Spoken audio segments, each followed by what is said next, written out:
Bon, voilà. Bonsoir à tout le monde. Je ne sais pas par où commencer, mais je vais essayer d'être le plus bref possible. Je vais seulement dire au président Koïta que tu as beaucoup de chance. Tu as beaucoup de chance parce que tu es aimé par la jeunesse africaine.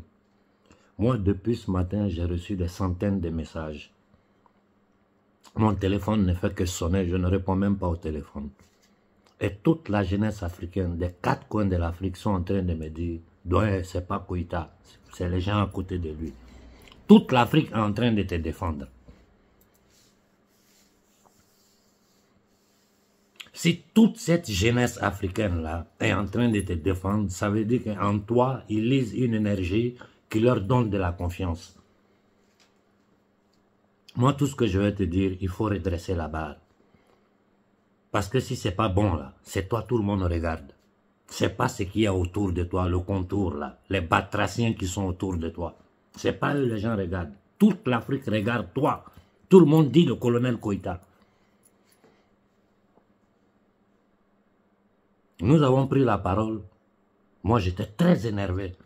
Parce que je suis tellement pris par le travail que j'essaie de faire sur le chéquier international que je ne m'occupais pas trop des détails en Afrique. Parce que j'étais presque certain qu'avec Koïta à la tête du Mali, en voyant les premières directions que vous avez prises, je me suis dit, bon, ils sont dans le bon chemin. Avec Choguel à côté de toi, je me disais, bon, au Mali, c'est tranquille. C'est moi qui disais aux gens, restez calmes, tout va s'arranger. Ils ont besoin de temps. Il y a seulement quelques jours, je suis sorti parce que j'ai reçu des dizaines, pour ne pas dire des centaines de messages sur le problème de coupure de courant au Mali. Les gens restent 24 heures. Je suis sorti, moi, pour te défendre, pour dire aux gens d'être patients. Parce que je pensais que les solutions alternatives qu'il y a, vous aurez pris ce chemin-là pour résoudre tous ces problèmes-là. Et même si c'était encore une année de souffrance, nous allons demander aux Maliens de serrer la ceinture.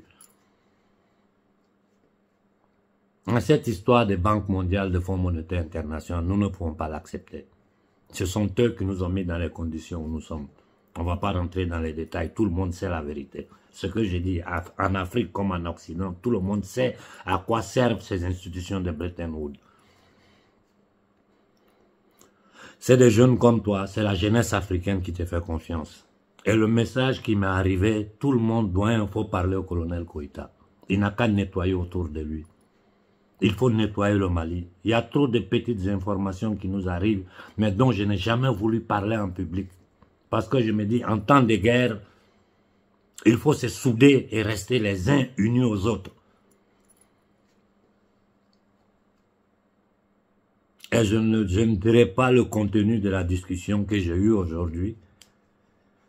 Vous savez, on dit un morceau de bois. Excusez-moi, je suis un peu ému, non? Un morceau de bois, tu peux le laisser 100 ans dans l'eau, il ne va jamais devenir un crocodile. Moi, je peux faire 1000 ans d'Occident ici. Mais je resterai toujours un Africain. Si un homme, un ancien au Mali, un sage dont je ne ferai pas le nom, a tout fait pour me parler aujourd'hui, ça veut dire que le message que nous avons lancé est arrivé au fin fond du Mali. Et je ne rendrai pas public le contenu de notre discussion privée. En dehors de la jeunesse africaine, je ne dis pas malienne, africaine, des quatre coins de l'Afrique, tout le monde t'a défendu. Et ce que le vieux m'a dit aujourd'hui,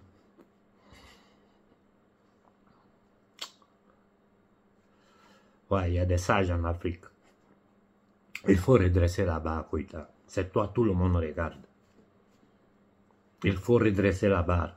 J'ai dit aux militaires autour de Koïta, redresser la barre.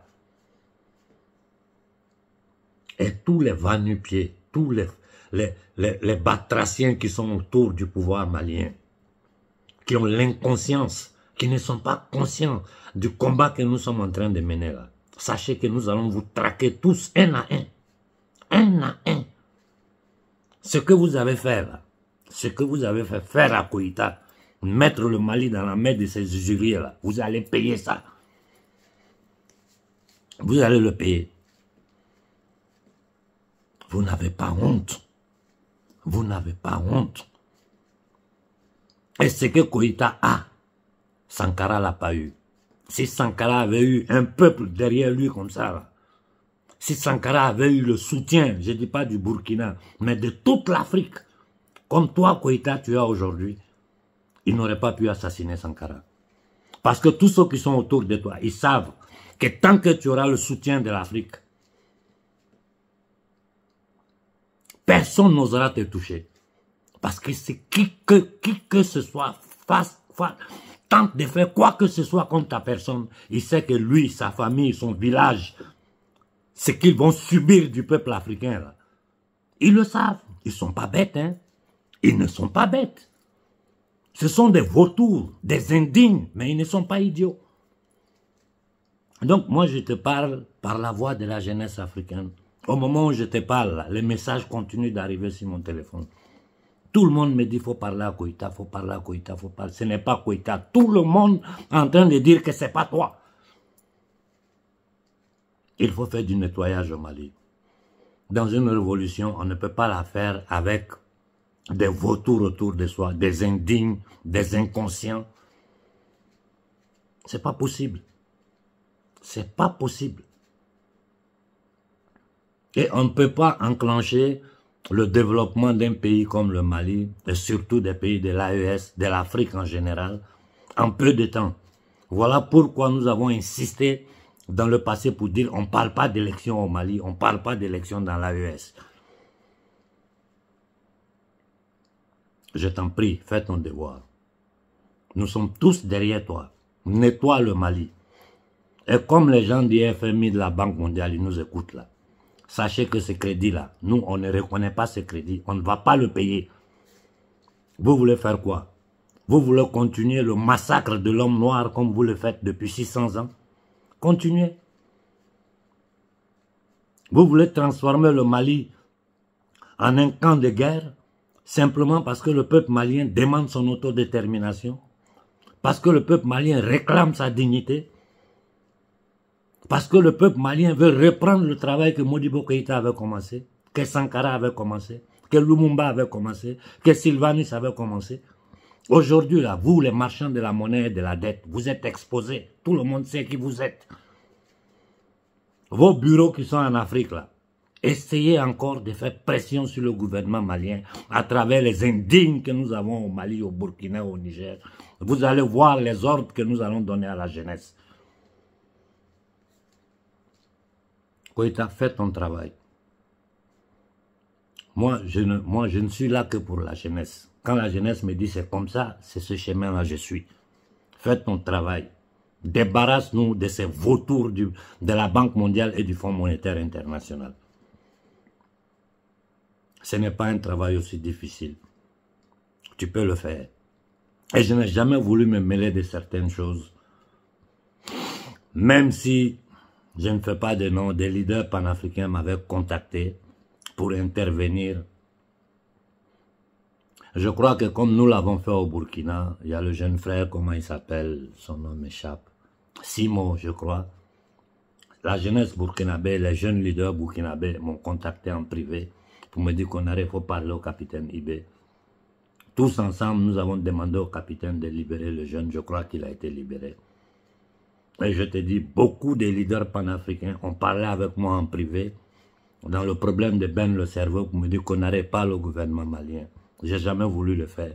Mais aujourd'hui, je ne sais pas ce que Ben a fait. Mais je sais que c'est toi qui as le pouvoir de le libérer. Il ne faut pas un décret de grâce que tu fasses sortir Ben de prison. Tu l'appelles, tu le fais asseoir à côté de toi. Tu lui parles. Nous avons besoin de leaders qui sont capables de réunir la jeunesse malienne autour de toi. Nous avons besoin de quelqu'un qui est capable de galvaniser les foules autour de toi. Aujourd'hui, nous avons besoin de Ben. Moi personnellement, je n'ai pas de rapport avec lui. Il a préféré suivre d'autres personnes que de s'approcher à nous. Et ce n'est pas pour cela qu'aujourd'hui, devant cette situation, j'ai toujours dit, ce combat que nous menons va au-delà de nos personnes individuelles. Midarile, je te demande pardon. fais ce que tu peux pour faire sortir Ben des prisons. Nous avons vu au Burkina le jeune frère, comment il s'appelle, Nestor, qui a été arrêté pour ça. C'est-à-dire tous ceux qui combattent pour l'Afrique, tous ceux qui combattent pour la dignité de notre peuple sont arrêtés par des vendus que vous appelez magistrats. Tous ces magistrats, les 90% sont flanqués dans des loges maçonniques. Je sais de quoi je parle. Je sais de quoi je parle. J'ai des amis dans les plus hauts grades de la maçonnerie ici en Occident. Je discute avec les plus grands maîtres en privé.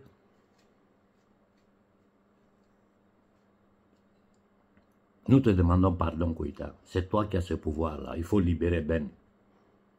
Et tous ceux qui ont commencé le combat, tous ceux qui ont mené le combat pour te faire arriver au pouvoir, ces jeunes leaders maliens, tu sais, je le dis, on peut pécher, l'ego peut porter les gens à faire des erreurs. Ça, c'est des erreurs, c'est humain. L'ego, ça peut porter quelqu'un à commettre des erreurs. Mais je crois que c'est à partir de nos erreurs que nous apprenons. Tous ces jeunes gens qui ont mené le combat, qui aujourd'hui sont écartés, on ne les voit plus sur la scène là. Koïta fait les revenir sur la scène. Parce que les dernières manifestations que le gouvernement a fait au Mali, moi on m'a envoyé les images, même la dernière, j'ai répondu en privé, j'ai dit ces images là, moi je ne peux pas les publier parce que ça me fait honte. Ça, c'est pas bon pour Koïta. Ils ont fait le nettoyage autour de toi. Ils ont placé des vidéomans alimentaires qui ne font que faire la propagande dans le vide. Mais la propagande, là, ça ne peut pas cacher la vérité. Regardez le pouvoir mondial. Ils sont obligés de censurer, de fermer nos chaînes, de traquer les gens ici en Occident. On nous traque. Le pouvoir mondial n'arrive pas à cacher la vérité. On ne peut pas cacher... C'est-à-dire, tu ne peux pas arrêter le vent avec la main. Ce n'est pas possible. Nous tenons au Mali. Nous tenons à ce que l'AES réussisse. Nous te demandons simplement d'avoir le courage. Je dis ce que tu as là. Aucun dirigeant africain l'a eu. Les messages que j'ai reçus aujourd'hui de la jeunesse africaine, du Congo, du Tchad, de partout. Doyen, c'est pas Koïta. Tout le monde t'a défendu. Ceux qui ont fait ce sale travail, tu le connais. Il faut nettoyer le Mali. Sinon, ça sera une honte pour toute l'Afrique. Ça sera une honte pour toute l'Afrique. Nous sommes prêts à supporter n'importe quelle souffrance pour arriver à notre objectif. Tu es l'espoir de la jeunesse. Tu es leur espoir. Ibé, vous êtes l'espoir de la jeunesse. Même si vous devez perdre la vie pour le travail que vous devez faire, vous devez être prêt à ça. Aujourd'hui, tu vas jusqu'au fin fond des forêts du Brésil, tu dis Sankara, tout le monde le connaît. C'est devenu un monument pour l'humanité.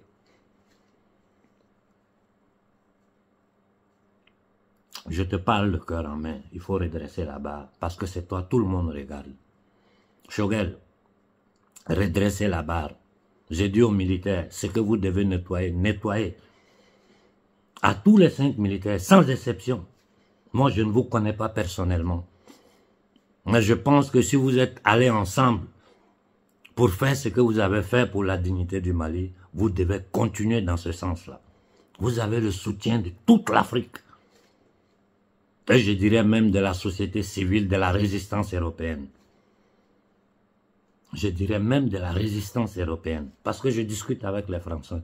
Je discute avec les Français. Nous sommes en train de travailler ensemble. Je profite pour dire aux Français, il faut reconstruire le rapport entre l'Afrique et la France. Parce que cette voyoucratie qui est au pouvoir en France est en train de détruire tous les rapports qu'il y a entre la France et l'Afrique.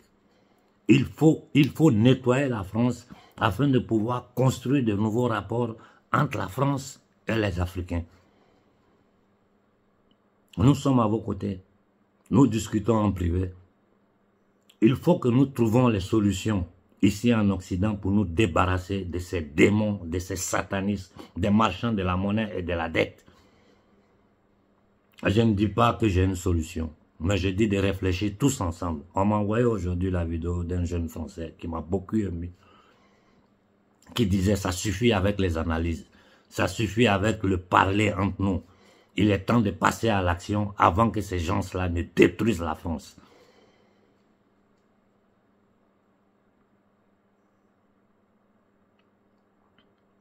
Je vais m'arrêter là pour ce soir. Je dis simplement à Koïta, tu as la confiance de la jeunesse africaine. Il faut redresser la barre, prendre la bonne direction. Il y a des voies et moyens pour sortir le Mali de cette situation. Si vous empruntez cette voie-là, même si on doit souffrir un peu encore, on va continuer à souffrir. Parce que nous avons une direction, nous avons un objectif. Mais tout ce qui est en train de se passer, ça ne va pas. Ça ne va pas et ça ne peut pas durer. Ça va finir par tomber sur toi. Et les mêmes gens qui sont autour de toi, quand ça va tomber sur toi, ce seront les premiers à te trahir. Il ne faut pas avoir peur. Il ne faut pas avoir peur. Parce que tu as des centaines de millions de jeunes derrière toi. Et les marchands de la monnaie, cet état criminel, je ne dis pas la société civile américaine, le pouvoir criminel qui gouverne les États-Unis d'Amérique ils savent de quoi les Africains sont capables. Si la colère monte à un certain point, ils savent ce qui peut arriver à toutes leurs ambassades en Afrique. Ils le savent très bien. Je m'arrête là pour ce soir. Il faut voir le cas de Ben le cerveau. Moi, je dis personnellement, je n'ai jamais eu de rapport avec lui. Aujourd'hui, là, nous avons besoin de toutes les forces vives du Mali pour redonner vigueur aux manifestations. Parce que tout ce qui est en train de se passer, piloté par les gens autour de toi, quelle honte! On lance une manifestation, il n'y a personne. Alors que tout le monde te soutient. Ça veut dire qu'il y a quelque chose qui ne va pas. Ça veut dire que les Maliens voient qu'il y a quelque chose qui ne leur plaît pas. Et aujourd'hui, j'ai discuté longtemps avec le vieux. Je le remercie vraiment parce que les conseils qu'il m'a donnés vont me servir de leçon pour le futur. Il faut revoir la situation. J'ai dit à Ibé, j'ai dit à Tiani, ne tombez pas dans les mêmes erreurs. J'ai dit à Tiani, les bases américaines doivent dégager du Niger. Et c'est vous, jeunesse du Niger, qui devez vous lever pour ça. Vous devez vous lever pour dire que c'est vous qui ne les voulez pas sur votre territoire. Tiani ne va pas dire le contraire. C'est vous qui devez vous lever. Comme les Maliens se sont levés contre l'armée d'occupation française. C'est de la même façon que vous devez vous lever contre l'armée d'occupation américaine. Ce que j'appelle les armées Rothschild, c'est-à-dire des marchands de la monnaie et de la dette. Aujourd'hui, c'est toute l'humanité qui est en danger. Nous devons nous donner la main, tous, noirs, blancs, arabes, de n'importe quelle confession religieuse que tu sois, ça n'a pas d'importance. C'est l'essence de l'être humain qui est en danger. Et nous qui voyons tous les plans qui sont en train de tracer d'ici 2030, et ce qu'ils sont capables de faire péter d'ici 2025, nous ne dormons pas la nuit. Donc moi je sais les pressions que tu as, Koïta. Je sais les pressions que IB a. Je sais les menaces qui sont sur vous. Et je vois la violence que la société civile européenne, je dis italienne, française, est en train de subir de leur gouvernement. Je suis dépassé.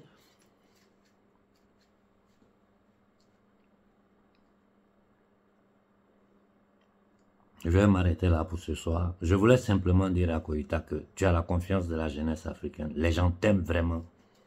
Il faut faire le nettoyage. Il faut remettre le Mali sur les rails. Sankara nous avait donné la route. Il faut suivre cette route-là. Ce n'est pas compliqué. Sankara l'a dit. Si je dis je ne paye pas ces dettes-là, à la prochaine réunion, je ne serai pas ici. Mais si ensemble on dit qu'on ne paye pas, ils ne peuvent rien contre nous. Il a été abandonné. À la réunion suivante, il n'était pas présent. Assassiné par son meilleur ami. Voilà de quoi ces entités démoniaques sont capables. Koïta, réfléchis sur les paroles que je suis en train de te dire. Je te parle en tant que grand frère, en tant que père. Et le combat que nous menons là, nous le menons pour la jeunesse africaine. et tu as un devoir envers cette jeunesse qui a mis toute sa confiance en toi. Bonne soirée à tout le monde.